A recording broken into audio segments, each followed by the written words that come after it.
silent, you'll not find love. Only sleepless nights.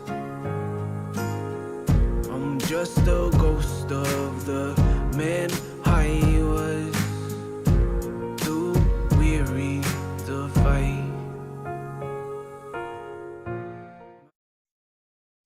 Hey guys, welcome to Beyond the Beard podcast, a podcast dedicated to discovering true masculinity.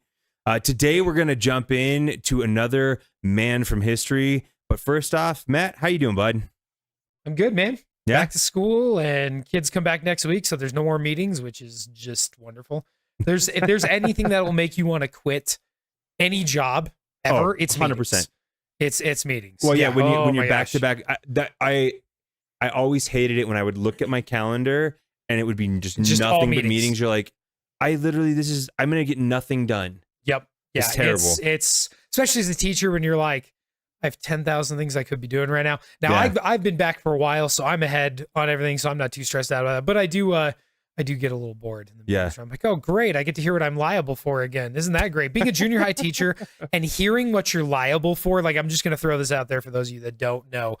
Being a junior high teacher and then hearing what you're liable for is it's horrifying. You're just like, wait, so that kid could do something completely stupid, which they're junior hires, so they do, and then somehow I'm responsible Yeah. for it. It's fun stuff. It's not an if, it's a when. No, yeah, it's When this happens, oh man, yeah. Yeah, So that's but scary. otherwise, good week. How about you? it was good, man. Kind of a slow week, which was actually kind of nice. Yeah, kind of in some transition right now. But other than that, man, things were good this week. Nice. Mike, how are you doing, bud? I'm doing good. My weeks are always pretty good. Hey, you were on. You got the camera on time. Like I'm Mike. I'm proud of you. Thank you. I'm proud of myself so too. proud However, of you. the camera is like a little. How many jacked times up. they say you have to do something before you like master it? Is it like Oh, it's 8,000 10,000 hours. 10,000 Is it hours. 10,000 is the hours? theory. 10,000 hours. Mike, Yeah. if we Yeah. can make it to 10,000 hours of you switching cameras, If I can just get to the camera before, I'm happy. You I are don't even going need to a master. be the master. No, I that's need a MIDI awesome. board. That's No. awesome. that's It's a funny. good week. I'm looking forward to this. So Yeah. I always, it's kind of fun. I always look forward to this time with you guys and this time with you guys. And speaking of which, we're going to continue our series on looking at good men from history. If you guys have ideas, we're looking for an idea for a topic or what we should call this. So if you guys have an idea, feel free to add it in the comments. And we'll, If we haven't come up with one, if by we the time haven't come up release with it. one, by the time you guys see this, but send in your suggestions anyway. That might be kind of fun. Matt, why don't you kick it off, man? Yeah. Who are we looking at? So I was going through my list and I was kind of torn between a couple individuals there, and then I settled on a man who I feel like exemplifies, and I think most authors will say this, he became sort of the poster child for the ideas of masculinity for literally a century. And that, of course, is Teddy Roosevelt. And we've quoted him quite a bit on this show. Yep. I think we've talked about him quite a bit. Yep. And so I was thinking, why don't we do our next episode on him and really dive into this idea of this guy who was kind of the poster child for what we perceived as masculinity for almost 100 years. As a teacher, I get to teach about this guy every single year. That's awesome. And it's one of those things that the more I learn about him, the more I'm astounded by him. Yeah. And the amount of things he fit into one single lifetime Yeah. is just unbelievable. Yeah, absolutely. So with that said, Can I offer a Yeah. critique really quick? go ahead. You said you settled on him. I think you're doing him a little bit of a disservice. Well, no. I mean, like settled as in just like I was torn between a couple guys and I was like, you know what? Let's go with who I would say Yeah. is kind of like the mascot of masculinity. He won out is what he did. Oh yeah, no. But I was kind of saving him. I was kind of I wasn't sure if I wanted to use him sort of like almost like a crescendo, right? Yeah. The Ooh, ending climax. That's quite a claim. A crescendo, Right. He's the crescendo. I don't know if I'd go there, but But, he's up there. Yeah. He's up there. Yeah. And once you hear his story, man, and I mean, there's so many little details. When I started doing research on him again, I mean, I teach about him every year, but I jumped into some biographies, and man, it's just like there were so many things I didn't know, and I'm like, how do you fit all of this in one lifetime? It's unbelievable. So that's kind of what we settled on was Teddy Roosevelt today, and I'm more than excited to get started. For those of you who don't know, Teddy Roosevelt, former president, one time Rough Rider, all sorts of wonderful stuff. Guy was born in 1858, which I didn't realize. Like I knew kind of when he was in history. Yep. But then you don't think about like when some of these people are born. 1850. That's crazy. Yeah. So 1858, and very interesting part, which I didn't realize this. I hadn't read a lot about his youth. For some reason, I kind of jumped into his life when I'm teaching kids somewhere around like 11 years old. I didn't look at when he was young. And if you think about it, he's born in 1598 or 1858. 1598. It's pretty old there. You know, he was hanging out with Columbus, sailing. Oh my gosh. You can tell I've been in meetings all week. Yeah. But think about what occurs in the United States just about 5 years later. Civil War. Yep. And his family, so his father was a staunch Union supporter. Okay. And he was, very staunch Union. However, he didn't join up when he was, when he was being recruited and drafted. He actually paid someone else to go in. It was something that Teddy hated. Now, Teddy actually looked up to his dad a lot. Yeah. He was once quoted saying that his dad was the best man I ever knew. That was the one thing he hated that his dad didn't do. Dang. However, there was a reason why he didn't. Wait, I have a question. Recruit, or he didn't go in. Go ahead. I have a question. Go ahead. You could pay for people to go in? Yes. Mhm. You could pay someone to I take didn't your know place. that. Yeah, at that time. Man. Yep. So he paid a guy to take his place, Okay. and his son was really upset about it. Yeah. But what I'm not sure if Teddy realized it or not, but his mother was a staunch supporter of the Confederacy because her brother. Well, I don't know if she was a staunch supporter of it, but her brothers fought. So she was sympathetic in the Navy. Yeah. And so he didn't want to sign up. He really didn't want to end up shooting at his brother-in-laws. Dang. Which, again, one of those things about the Civil War that's so that I think a lot of people don't realize until they really jump into the stories and read them. Yeah. Is that idea of brother versus brother, or father versus son. Yeah. That's really what the Civil War was about. And when you think about it from his father's perspective, man, would you want to go into war where you could end up shooting your brother-in-laws that you don't even dislike or hate? I mean, I don't know. I bet I'm sure there's some people out there who wouldn't mind that scenario. Yeah. But still, man, I think that might make dinner with the wife a little harder. Maybe. Like, hey, babe, let's go out for a date night. What do you want to talk about? How you shot my brothers? No.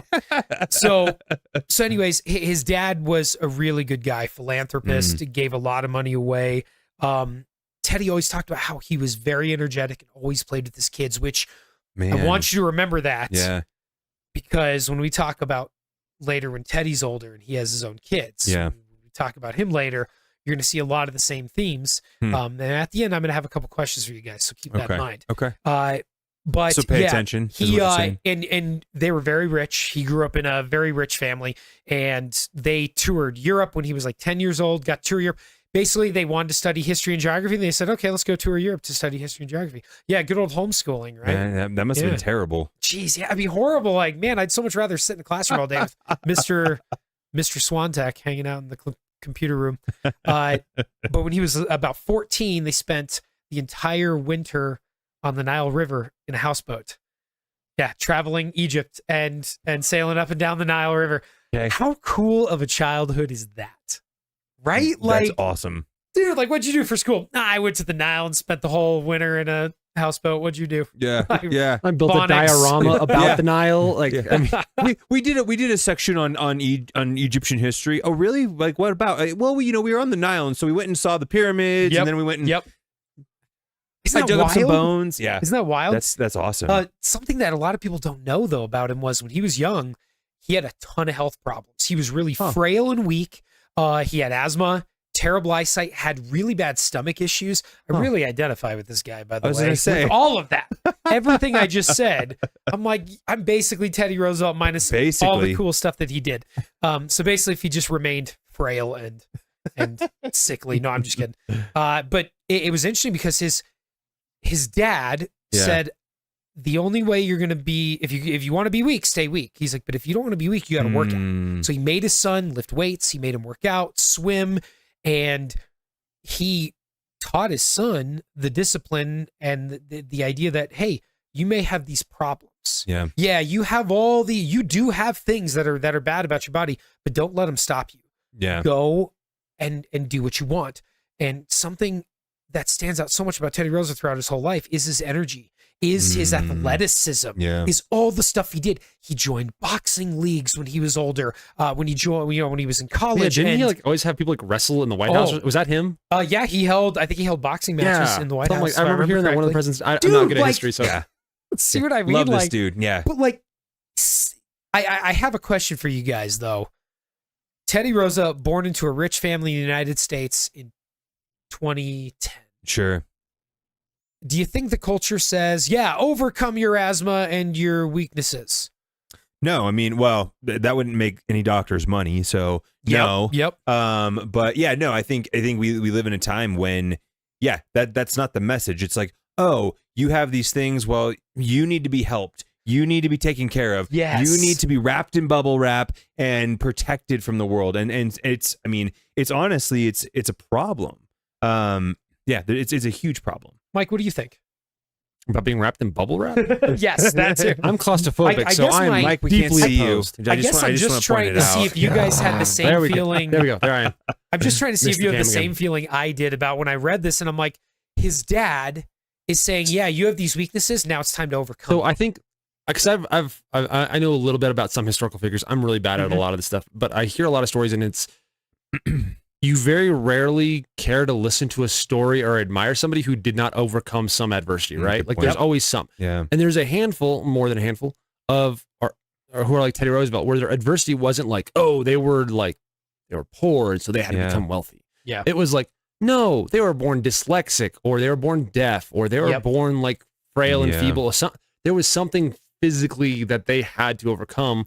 And those stories are always like super impressive to me, and they're really inspiring because, I mean, I get hurt a lot, but I don't ever take my healthy body for granted because I've been hurt so much. So when I see somebody who is born with an infirmity or an abnormality that prevents them from naturally being able to do the thing, it's super cool to hear of a story where they can overcome that and work through it. Or when you see them, it's kind of like when you see somebody who is like my daughter's in Special Olympics. When you see somebody who actually has like something like that, overcoming the thing to go play the sport, I'm like, it's a cool thing to like. Yeah, it's very inspiring.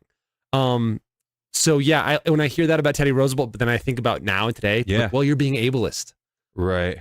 That was the I'm word being I was impressed thinking of. because the guy. Ableist? Okay, sorry. That's the new thing. Apparently not. Have you never heard that new term? stuff. Now? No, I haven't. That's so racist, sexist, ableist. That means that the people who are like able-bodied. So Oh man, but it's so that's what I feel like the society's robbing him of the opportunity to become a better man, and it's robbing society of that better man. Like it's those two things. And so it kind of makes you wonder about how many individuals could have risen to the challenge. Oh, 100%. If society was not actually the thing telling them not to. Well, society now tells you to have those things define you. Yeah.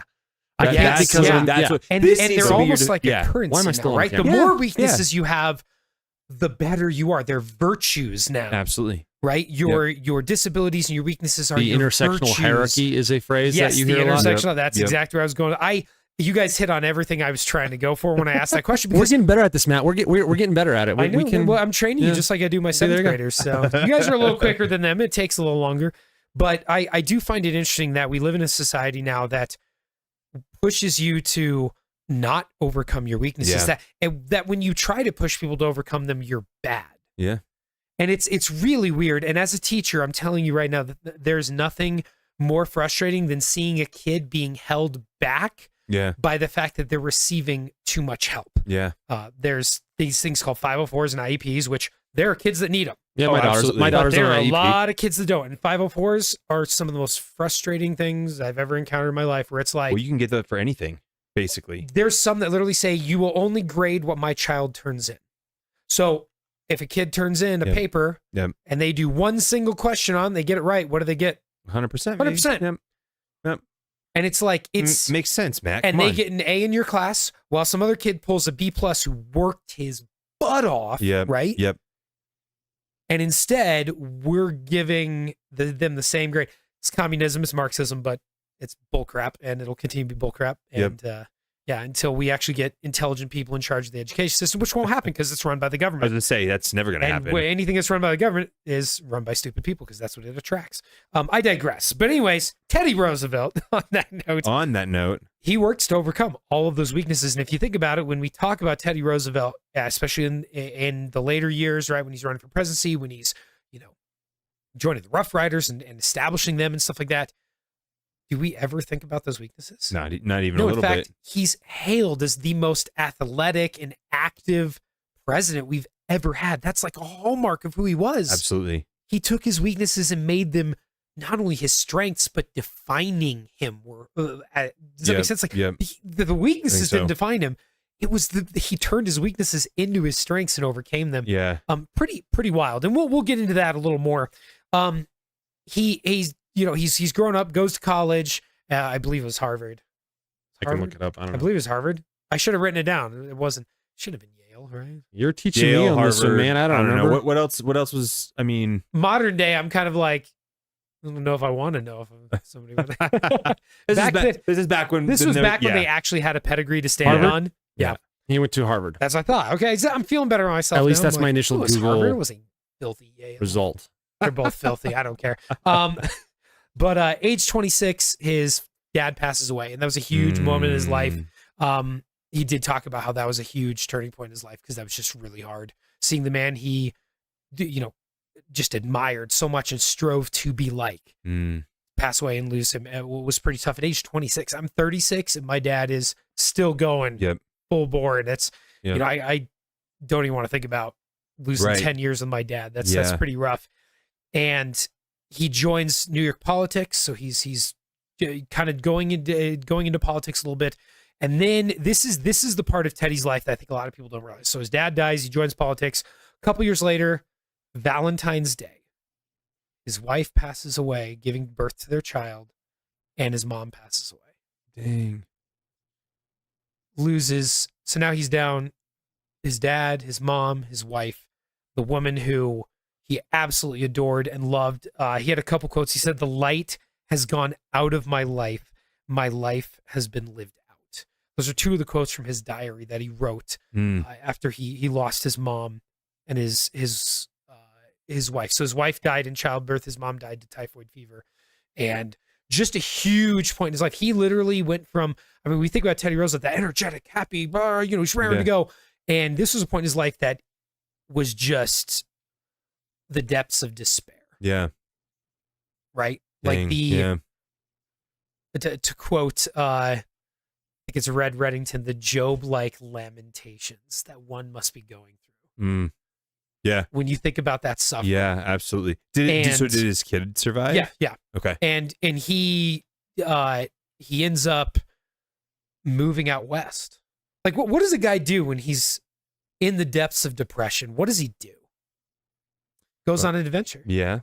That's probably what he should do. Like what's the if you think about this, when you think about like the movies, when a guy loses his family or whatever, where does he usually go? Looking for trouble. Maybe, or the wilderness, right? The wilderness, I'd out say, into the wild. You see that quite often in movies and in books, right? When a guy loses his family or a character loses those they love. Either they go, there's a lot of revenge flicks, don't get me wrong, but a lot of times you also see them go off, right? When they lose soul something searching. near them. Yeah, the soul searching. Yeah. But I think that's interesting because we kind of talked about that. We've had conversations about that before, like the stereotypes of men and the camping and out in the wilderness. But I think about that and I'm like, where would I go in the depths of that sadness? Do I want to be around a bunch of other people, or do I want to go and just be in the quietness of the wild, the world? And I don't know why, there was something interesting about that.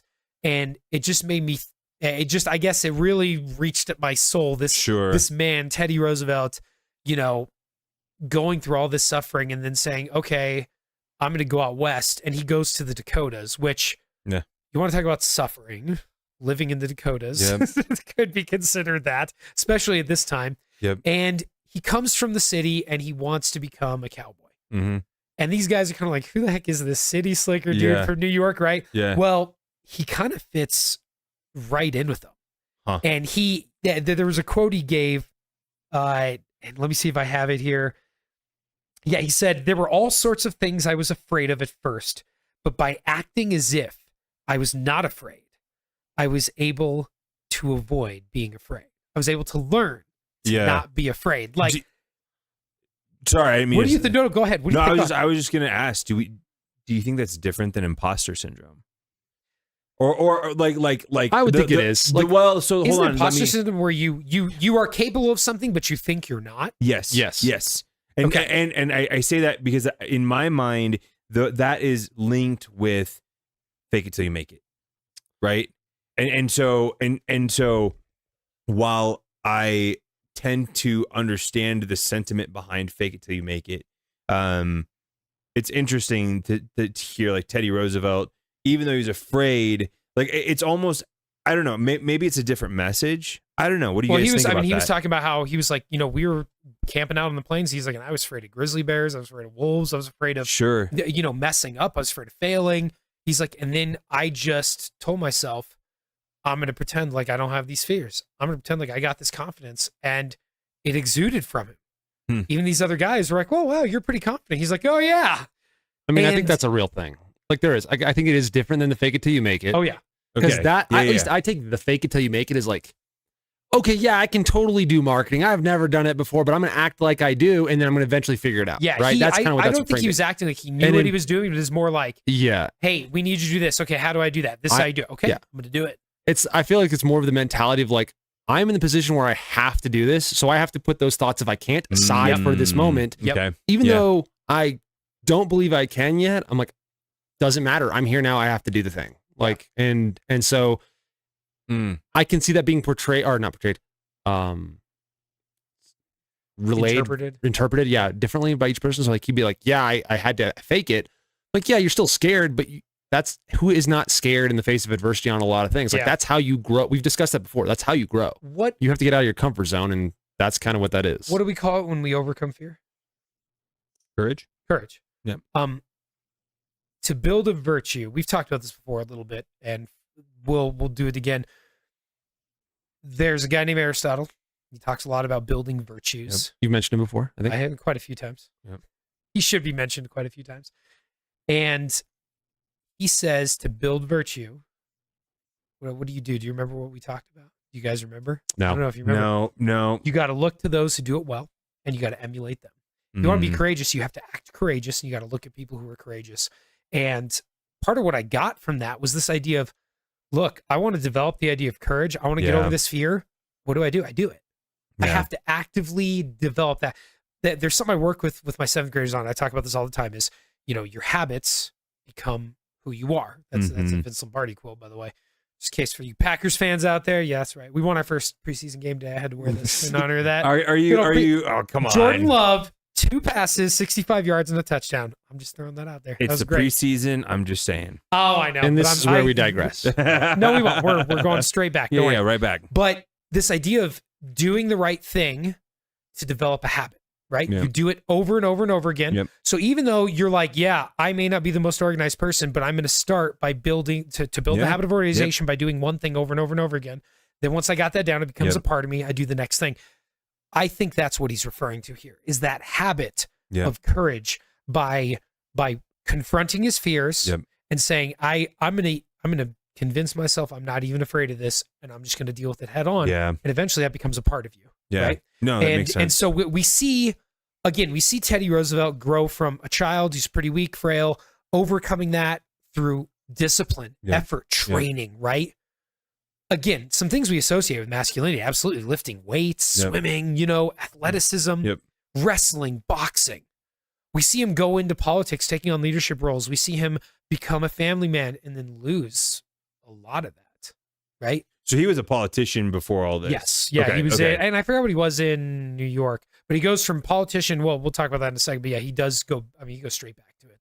But he's in the Dakotas and he's learning all this stuff. He's learning boxing, rowing, riding, cattle ranching, hunting, shooting. These are all the different things that he learned how to do all the way, up until age 30. He's training in all these different things. The other thing he did that a lot of people don't realize is he read. A lot of people would say lot. he'd make it like he'd do a book a day. He'd read a book a day. Dude, He'd yeah. blast through it. And he wrote over 35 books. Mhm. Dang. Where do you find the time? Yeah. Well, and okay. So as you were talking, Like, there's no Netflix and Facebook. That's true. to There's no make Twitter That's to waste yeah, your time. Yeah. But no, as you were talking, it made me think of something. Like,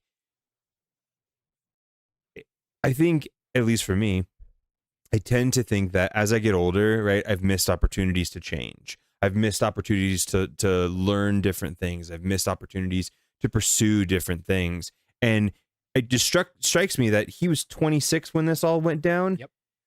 26 years old, right? And 100 years ago, 26 years old is much older than it is now, right? 26 years old today. Well, it's later in life, and you're That's what I'm saying. It's It's different, right? 26 years old today, we basically say, "Oh, you're basically a big child," right? Like, They are. know, you're a semi-adult at 26. Yeah. Yeah. But I just think that's interesting. I hate that when people use that term. These kids, when they're talking about college football players, and I'm like, dude, that dude could hurl me like a human javelin. That is not a child. That is not a kid. I mean, yeah. Maybe mentally, but okay, but I'm getting at a point here. Yeah, no, I wanted to point that out because I think that for anybody who watches this, like, that should be encouraging.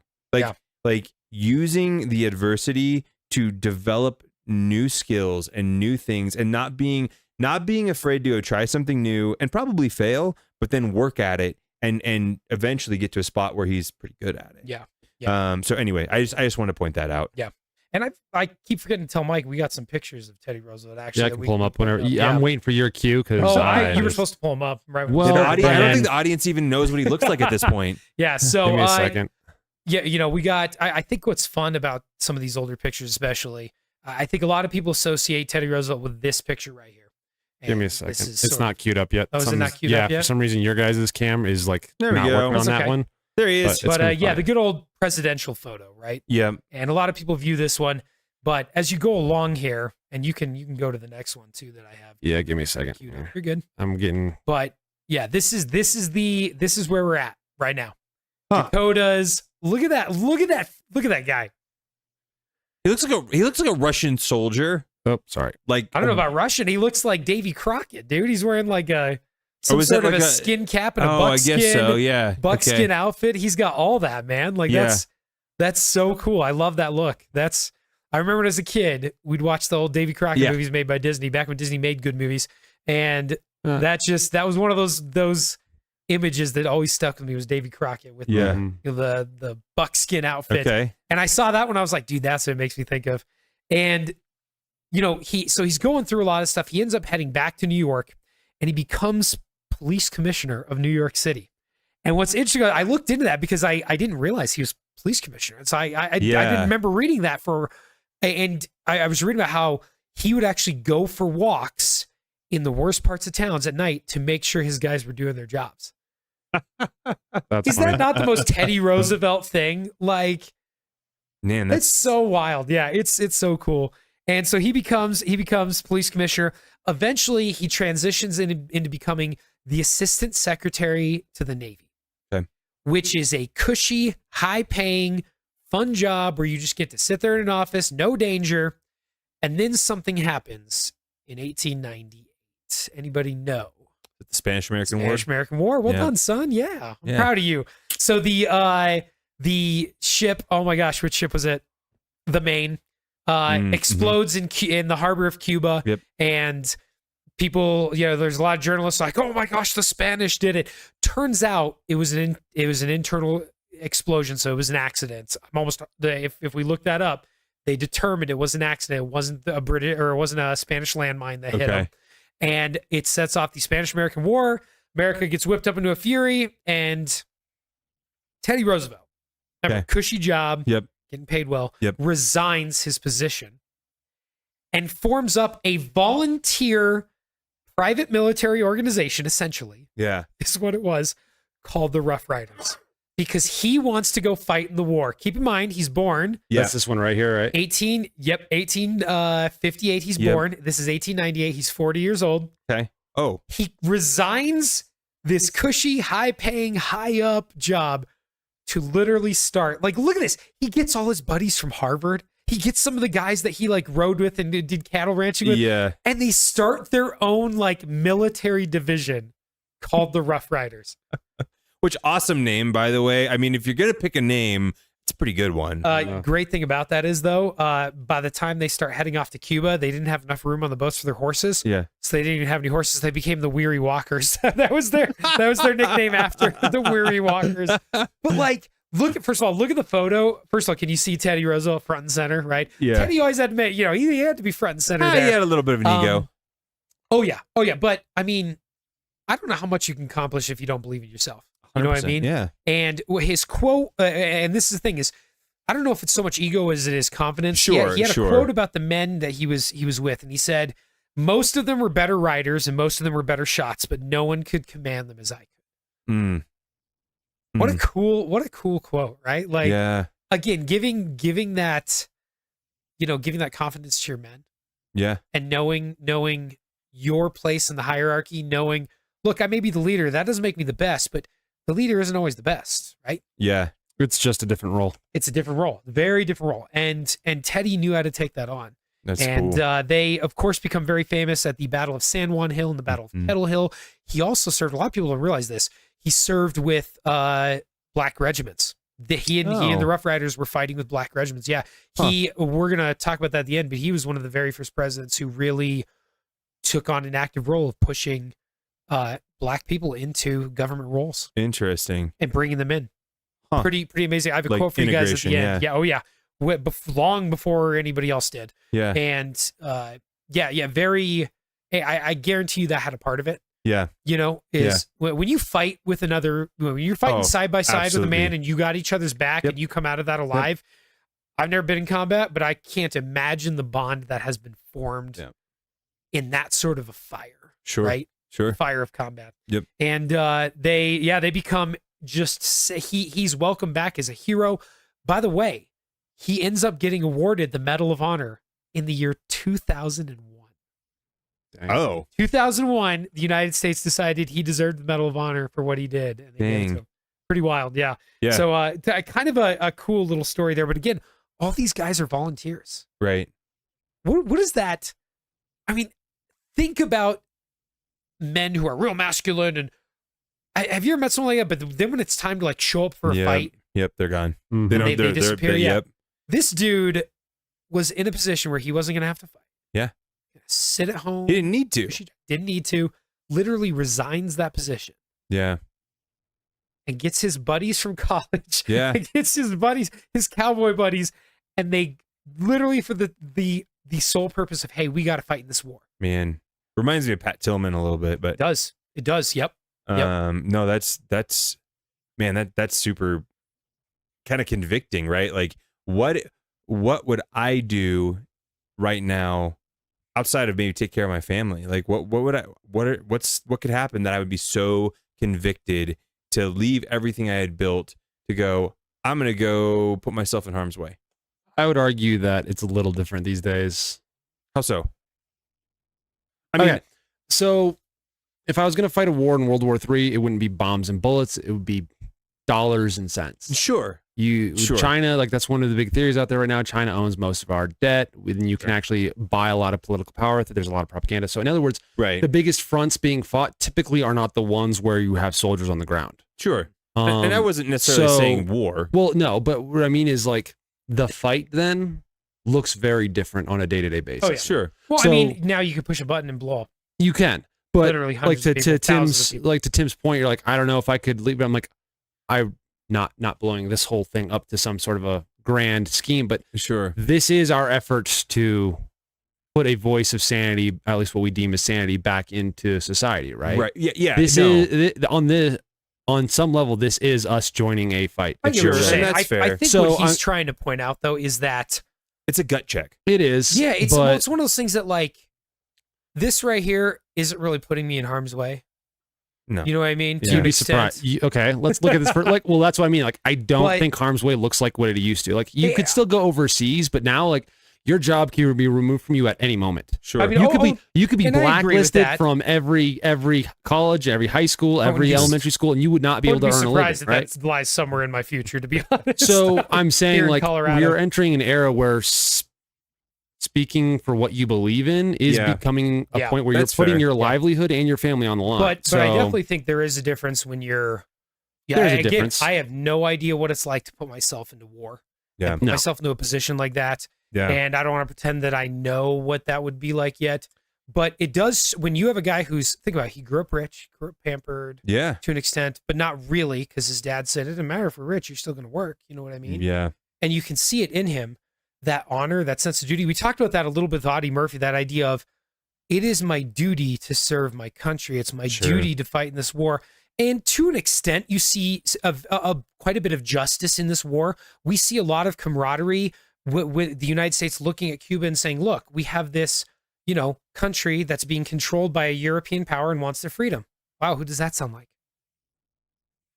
Us. Well, sure. And a lot of people felt that kinship. And, some people would say, well, Teddy Roosevelt only wanted to fight because he wanted some clout. But he had clout. He Yeah. had it. No, yeah, he he was had- higher rank. He's high ranking in the military.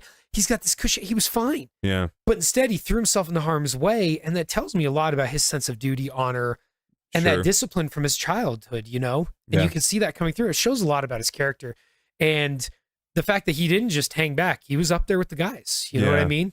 And that's that again is where we get into that whole idea of leadership, right? Yeah. Person who's always willing to go first. So he comes back from war. He is just a sensation. People love him.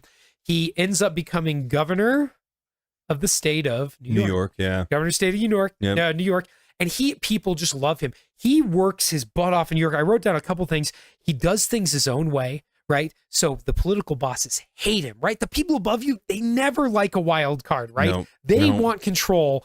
They want, they want him allowing big businesses to do what they want at the time, which Yeah. again, I love capitalism, but when you allow a business to do whatever they want and harm Yeah. their, this You is love the the time free period, market. This is the time period of the Triangle Shirtwaist Factory fire, where Yeah. you have 150 young ladies who are literally burned to death in a factory or throwing themselves out the window because there's no fire escape. So that's Yeah. when we start doing this stuff. And you see, Teddy really start taking on some of this stuff. He's a Republican, which at this time and still now is very pro-business, right? Right. And yet he's kind of taking on these businesses and stepping up for the little guy as well. Yeah. But we're going to talk about that later. He's always hailed as like a trust buster.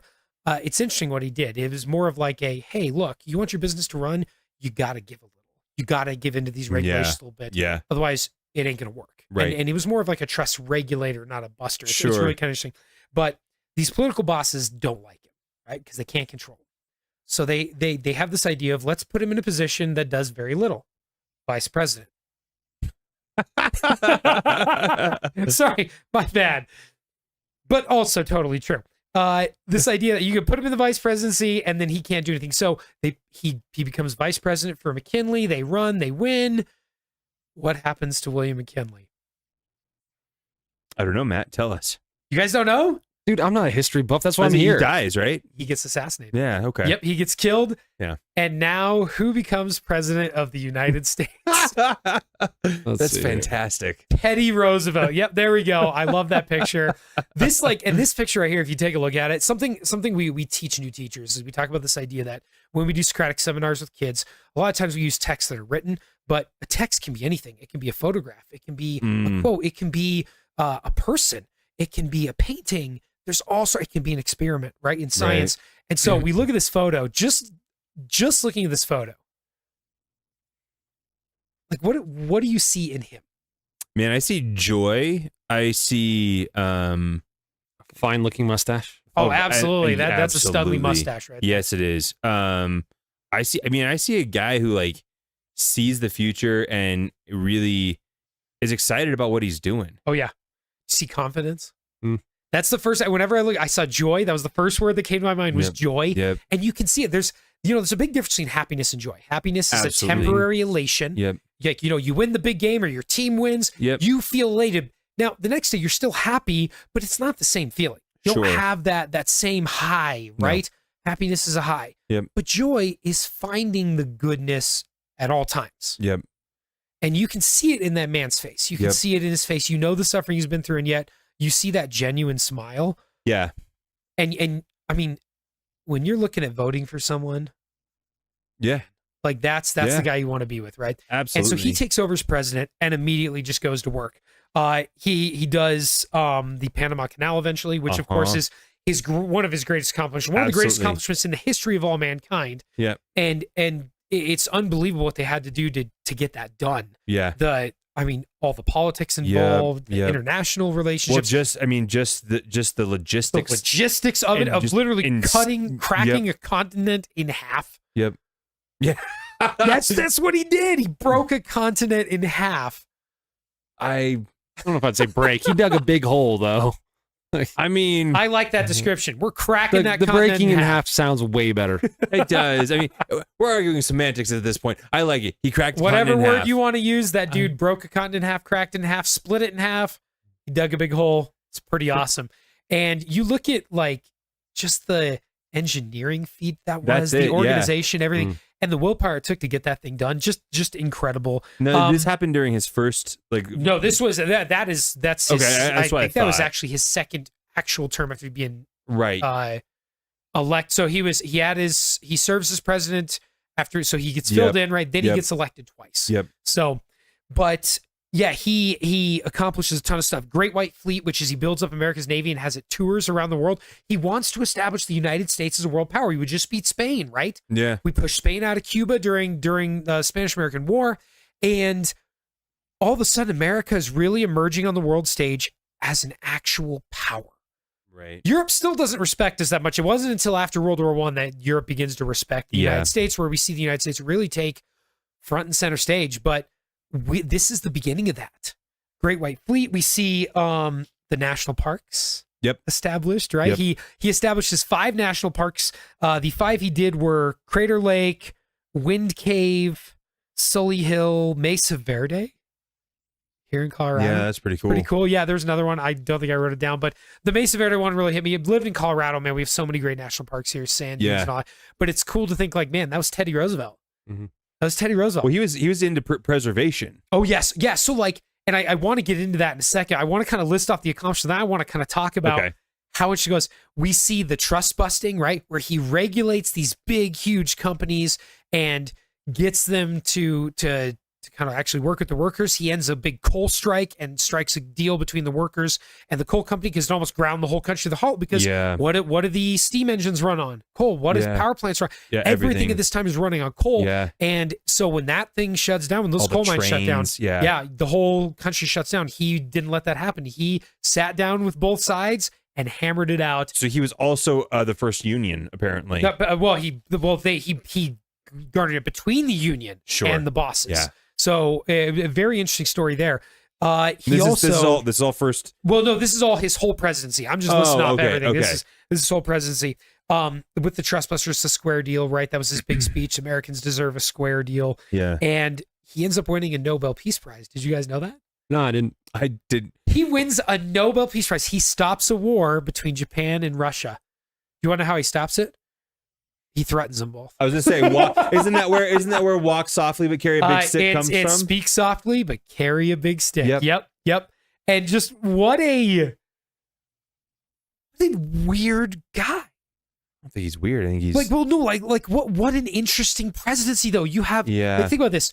He's famous for hunting and cattle ranching and he's a cowboy, and yet he's all about conservation. Yeah. He fights in a war and he's about war and he wins a Nobel Peace Prize. Right. Builds one of the biggest fleets the world gets to see at this time and touring and showing off our military might.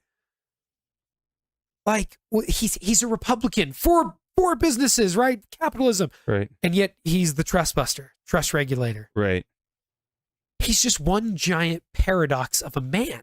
Yeah. It's funny. There's like people who, they're usually anti-capitalists and anti-war people who are like, people usually create the thing that they fear the most. Like, men of peace create, machines of war, stuff like that. I'm like, I think that's a very stupid way of looking at it, because it's not necessarily like you are protecting the thing that is important to you and to do it. Like, if you're a hunter, like that's being a conservationist is actually extremely common for hunters. Absolutely. Why? Yep. Because you want to keep hunting. Yeah. Like, The Yep. only way to do Well, why that do you is to think be we have so- responsible for doing that. Yeah, right? conservation is it gets most of its funding Yeah. from hunting and fishing. And then you look at like Licenses and war is the tags. other one. It's like, if you want peace, you have to understand that you Prepare. have to fight for Yeah, peace. So prepare you for better war. prepare for What's war. the Like, Latin yeah. something parabellum? Yeah, it's been used a lot. I don't remember what the actual like Latin phrase is I though. can't remember that, but parabellum means prepare for war. I can't remember what if you want peace. If you want peace, prepare for I war. should know this, being a You know, you at a should. classical school, man. I But I do think it's I had a interesting how second, like I'd we remember it. know that from like other figures in history, and Yep. like Yeah. he is definitely holding to that same kind of Yes, he standard is. where it's Sure. like you can see what is important to somebody by where they're actually putting efforts Yep. to protect the thing that is important to them. And so, yeah, which, by the way, if you show up the picture that you have right there, these got it. one of the coolest pictures. I think it's just amazing. Anyone who's been to this national park knows what that is. Anyone know what national park that is? That's like California, isn't it? It is in California. Yeah, that's Is that Angel Falls?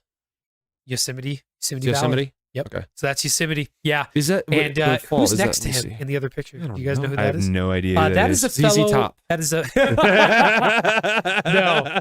That is a fellow by the name of John Muir. He's the father of conservation in the United All right. States. He started the Sierra Club. He was a brilliant man. He was an inventor, worked in factory, and then one Angel Falls, day Venezuela. something happened and he got hit in the eye with something. He almost went blind. They thought he was going to be permanently blind. He wasn't. Got his sight back after like I think a month. And he Dang. said after that he just decided he never wanted to work in a factory again. He just literally picked up what he could and just walked out his door and went wandering into the wilds. And that's what he did for his whole life, was just explore and found all these beautiful, amazing areas. And he was one who petitioned Teddy Roosevelt to make Yosemite a national park and walked through it Yeah. and walked through. It's a amazing, really cool story. Another man that I think we'll look at is John Muir, Yeah. but father of conservation in the United States. And by the way, like, I don't know if if you guys haven't been to Yosemite, it is absolutely beautiful. It is one of a kind. Yes, it is. I mean, the redwoods and I went when I was 16 and got to stand under the sequoias, and it was just like It's unbelievable. mind-boggling. Yeah. So I mean, just really cool that he has the not only the power but the foresight and the enjoyment of nature and love of it Yep. to want to preserve something so beautiful. That's amazing. And how interesting is it? It's the poster man for masculinity. Yeah, Just this love and appreciation for the beauty of the world. absolutely. And again, I think it's pretty obvious what many of our politics are here. But being a conservative, look at the world and saying, valuing and being stewards of what we have, I think that's a very important Sure. concept.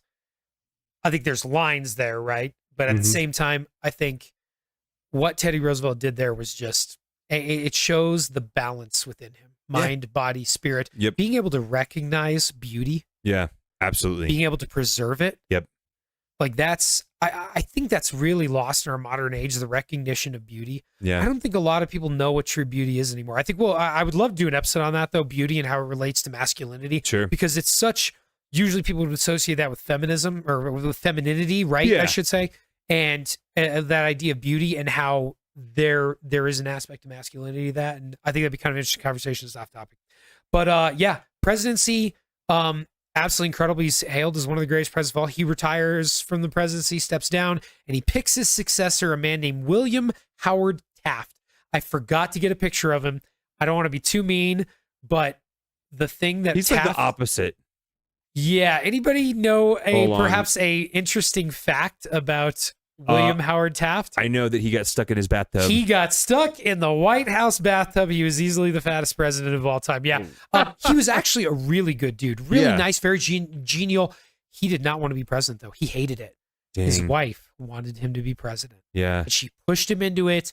And literally, like a month into his presidency, she had a stroke and could barely even enjoy being the first lady. She wanted to be the first lady. He wanted to be a judge. He wanted to be a Supreme Court judge. He eventually was, by the way. But Taft was kind of a mediocre president. I think Mike's going to pull up a I'm picture working for on us. it. I'm You trying know, to do this. You're I'm not not even been get in- his head in there, just his belly. Well, he's that I can big. see it.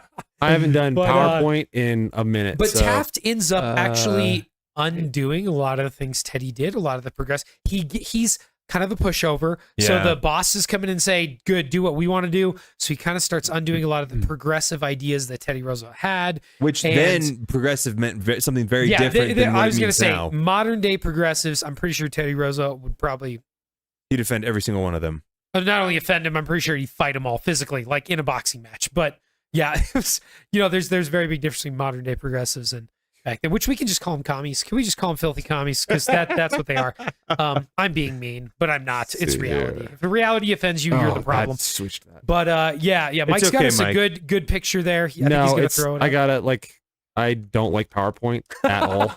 Yeah, next time I'll just get them all in a nice little file for you. But Taft, there we go. Taft caused a lot of problems, and so the other progressives who love Teddy, he's off on a safari in Africa.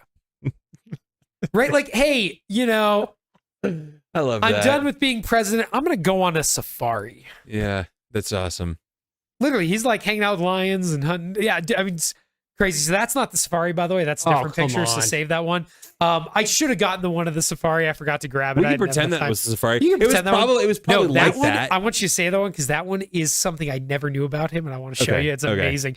But Teddy is on a safari. They send him messages saying, oh my gosh, get back here. Taft is ruining everything. Yeah. So he comes back and Taft is up for re-election and Teddy challenges him for the Republican nomination.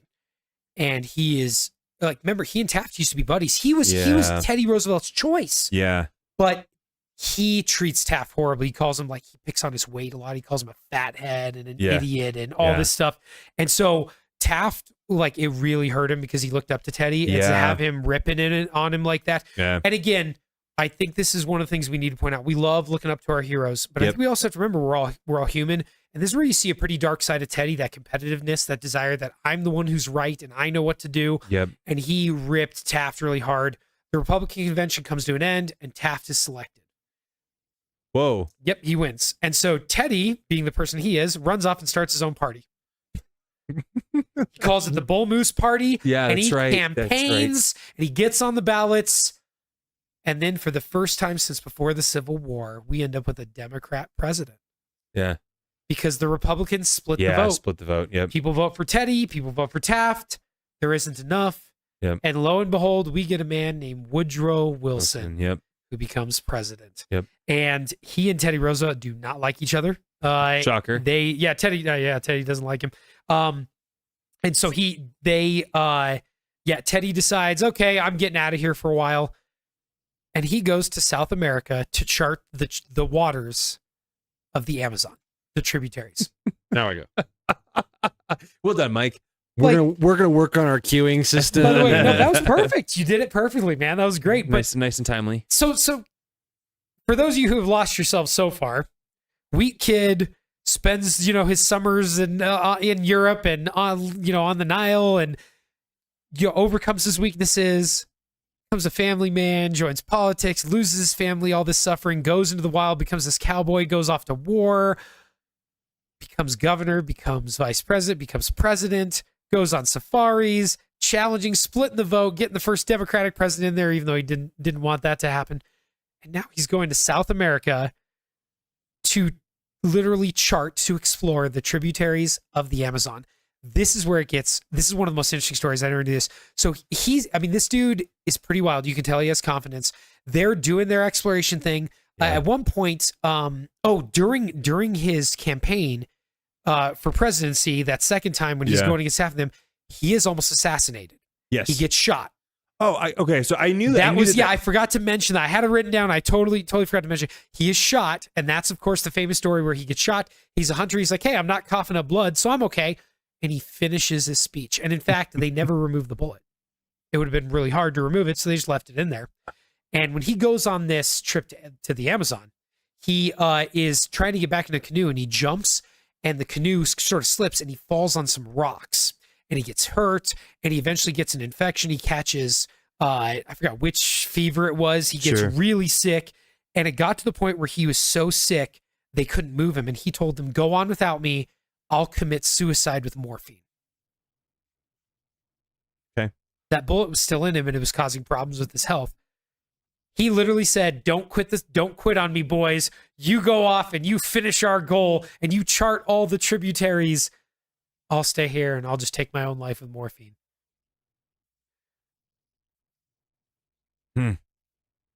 Is that not one of the weird, like, they do get him back. They fight him on it. They say, no, we're going to get you back. So they get him back. They do chart quite a bit. I can't remember how it ended with the charting, but they do get him back. He survives, obviously. It does take a massive toll on his health. He lost 40 pounds. However, if you look on the next picture. Give me a second. Actually, wait, don't show it yet. But all right, there is a tributary river to the Amazon River. It is officially named the Roosevelt River. Dang. Dead serious. You can pull it up now. Yeah, it's the Dang. one I circled there. One of the tributaries. little bitty one on the upper right. If you're having Is a hard that time not- seeing it, Is that not crazy? I didn't even realize this. He's got a river in South America named after him. Yeah, and so eventually he comes back to the U.S. and something begins in Europe, World War World War One. One, Yep. and eventually the U.S. gets involved. Guess who everybody wants to lead the army?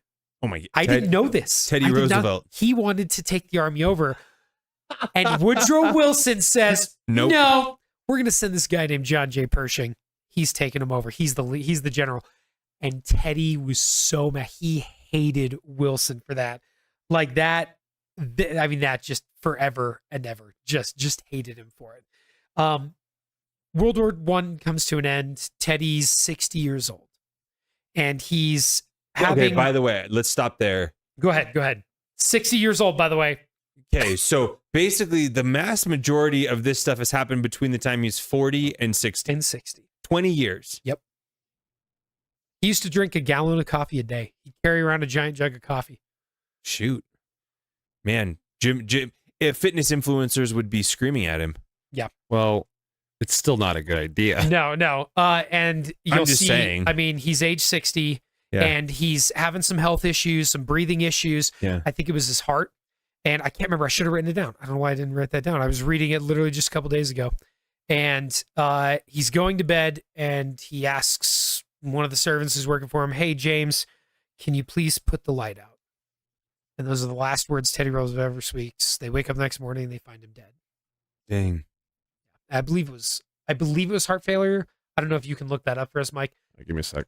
I want to say it was heart failure. I can't You are remember. really like Um, testing him tonight, by the way. I am not. I know, I'm I am putting not you- on my A game either. That's why I'm doing it. I'm just poking you right now. It's Roosevelt. much like Teddy, he's trying to strengthen you. exactly. I'm picking Yeah, on you when well- you're weak, so that I don't know. Does that help you get stronger? Maybe. But yeah, he passed away. That's 1919.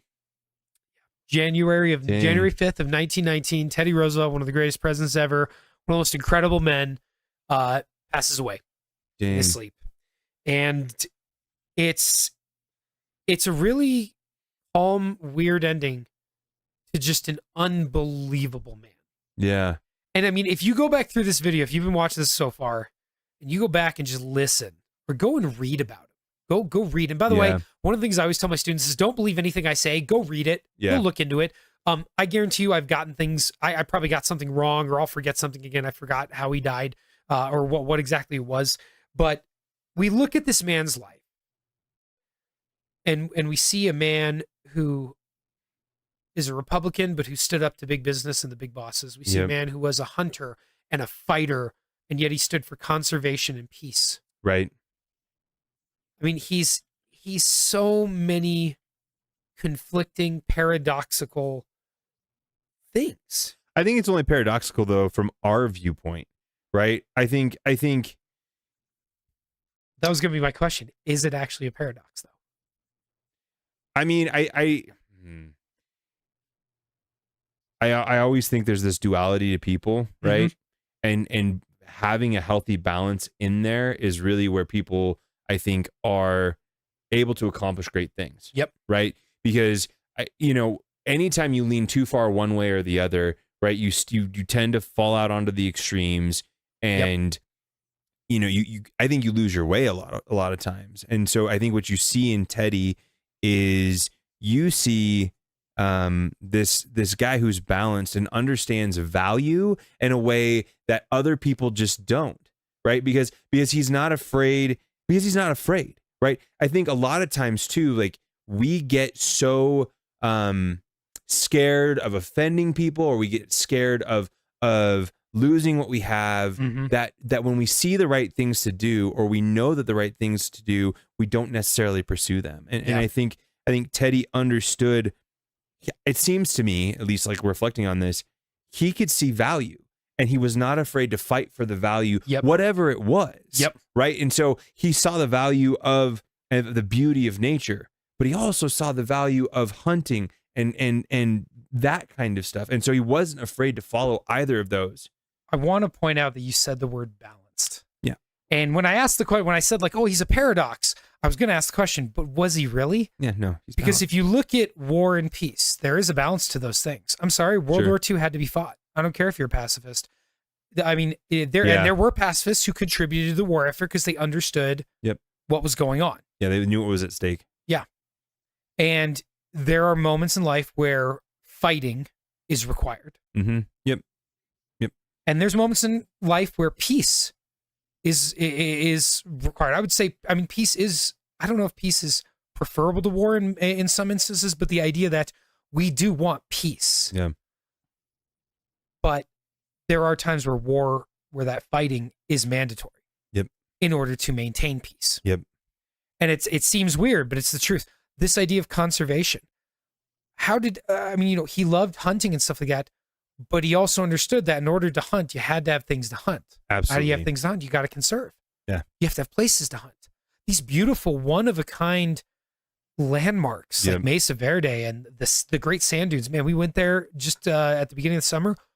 Unbelievably amazing. Right. Yeah. And to preserve those places for future generations to say, look at what God did on this planet. Right. And look at what he created. Right. Like that's the thing that always kind of blew my mind is that he understood the idea of balance. In many ways, he also failed in it. You see his reaction to Taft and stuff like that. But man, you look at him through his whole life, he lived up to that mantra of, be the doer of great deeds. Dare to do great things. Yep. Because even if you fail, at least you dared to do something. Yep.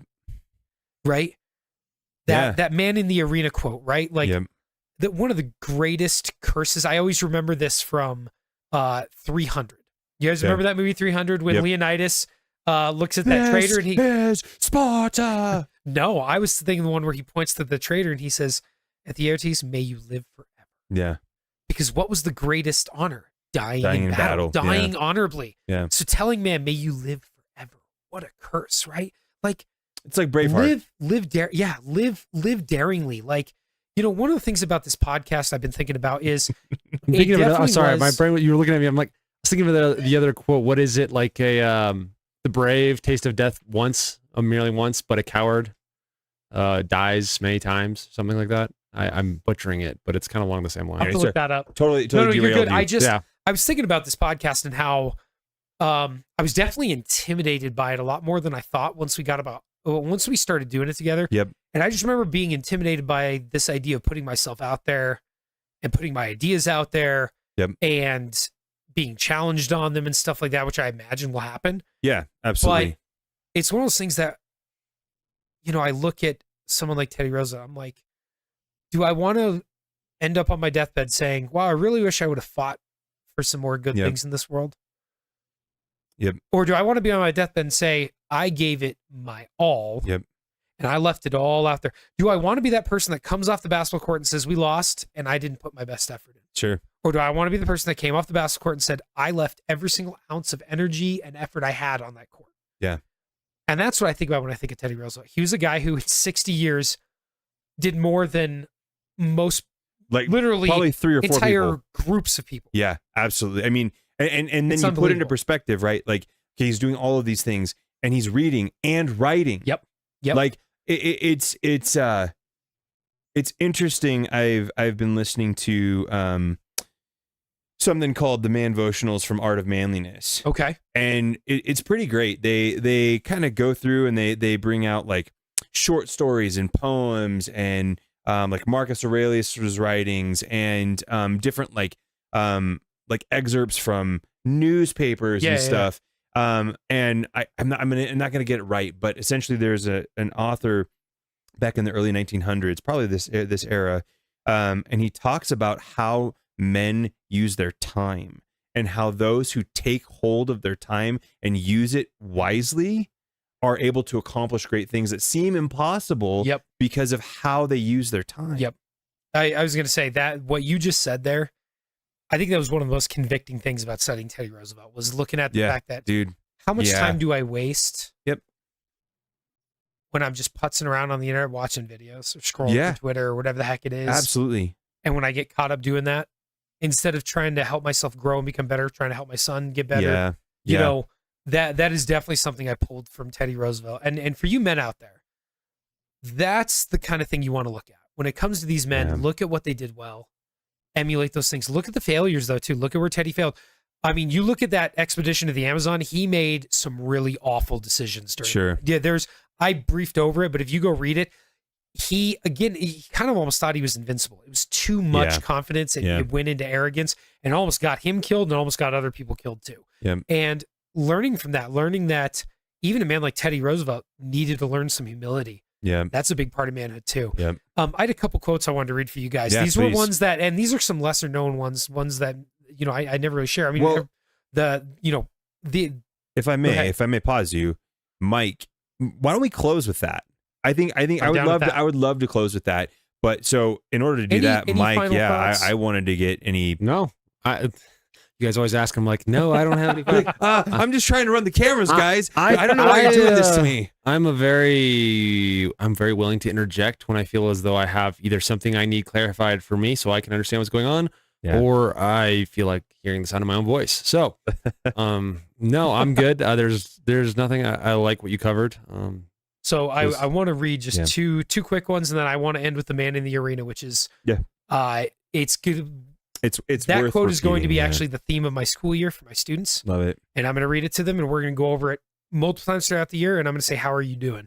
So we're going to see how that goes. But this was one of the more interesting ones, I thought. There are good men and bad men of all nationalities, creeds, and colors. And if this world of ours is ever to become what we hope someday it may become, it must be by the general recognition that the man's heart and soul, the man's worth and actions determine his standing. What an awesome quote. Think about this. This is pre-civil rights movement. This is the early 1900s. And he's talking about every man of every race, creed. This is stuff that, I mean, he's way ahead of his time. Way ahead of his time. In other words, said, if a man does not have an ideal to try to live up to, if a man does not have an ideal and try to live up to it, then he becomes a mean, base, and sordid creature, no matter how successful. Another one of those things that makes you think, you know, what is success? Yeah, you can have success in business, but if you're ruining people's lives on the way up, what have you really actually accomplished? Well, what's your legacy? What is your legacy? Yeah. And that's kind of what I want to leave Teddy with is you look at that. If you want to put up that picture that you have, this is this one? Teddy Roosevelt National Park, the one you have up there. Mount Rushmore, of course, we know about. There's statues, but there's actually Teddy Roosevelt National Park in North Dakota, and it's pretty cool. But we'll go ahead and get that up there. And while he is, I'm going to end with this. This is easily my favorite quote from Teddy Roosevelt, probably the speech that everybody knows, and I think we've quoted on here quite a few times, but I want to read it to you guys again because this is my theme for this school year. This is something I'm going to try to take to heart for the rest of my life. It is not the critic who counts, not the man who points out how the strong man stumbles or where the doer of deeds could have done better. The credit belongs to the man who is actually in the arena, whose face is marred by dust and sweat and blood, who strives valiantly, who errs and comes up short again and again, because there is no effort without error or shortcoming. But who knows the great enthusiasms, the great devotions, who spends himself for a worthy cause, who at the best knows in the end the triumph of high achievement, and who at the worst, if he fails, at least he fails while daring greatly, so that his place shall never be with those cold and timid souls who never knew neither victory nor defeat.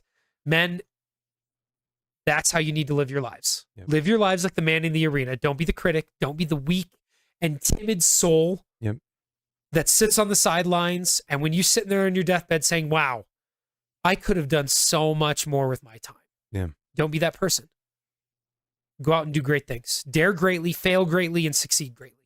Yep. Thank you guys so much for hanging out with us. I hope you guys enjoyed this episode. We got plenty more coming. We'll see you in the next one. Thanks for joining us on Beyond the Beard. When this silent, you'll be alone, far from friends in life. You'll spend your evenings getting stoned to numb the ache inside.